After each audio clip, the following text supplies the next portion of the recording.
បងឯងល្វល់ចឹងអាចសួរតិចបានទេបានថាបើ បងមានអីលក់អីខ្លះហើយ អូមានច្រើនដែរហ្នឹងអូ ចាឥឡូវគ្រឿងអីគេ នេះគឺរបស់ភេសជ្ជៈកាហ្វេតែបៃតងតែគុយតែមេអំបៅ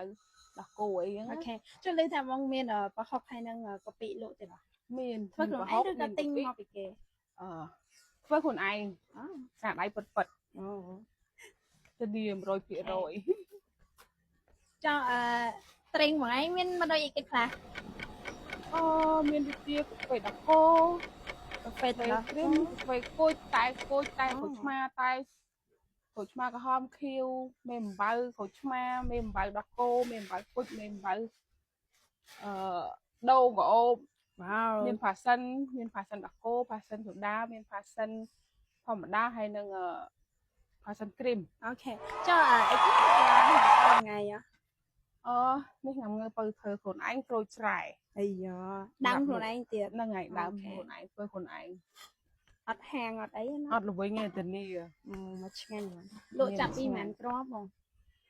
មកគ្រាប់ពលក់ពីរគ្រាប់ពលក់ដោយសារនៅនេះយើងធ្វើដូចទីក្រុងអត់កើតទេ តែប្រចង់វិខ្ចប់ប្រឡោអីបានណាហេចុះមានត្រេងហ្មងមានចាប់ពីតម្លៃណានៅ អូនធម្មតាកៅពីទូសម្រាប់ក្មេងៗអី1000 អូខេ 1500 2000មកដល់3000អស់ហើយถึง3000អត់មានលឿនហ្នឹងទេ ដល់ពេលតិចបំផុត 1000 រៀលអូខេបងមានអីសំណូមពរនៅក្នុងវីដេអូហ្នឹងហ៎ មានអីសំណុំពរច្រើនតែសំពរក្មេងៗមកជួយទិញឲ្យបានច្រើនណា ប្រយ័ត្នធ្លាប់ទៅ ដើម្បីមានកម្លាំងផលិតរបស់ស្នាដៃផ្ទាល់ វ៉ាវ កូនខ្មែរឥឡូវបងត្រូវផលិតផលខ្មែរ ចាសូម្បីតែតែក្រហមតែជូ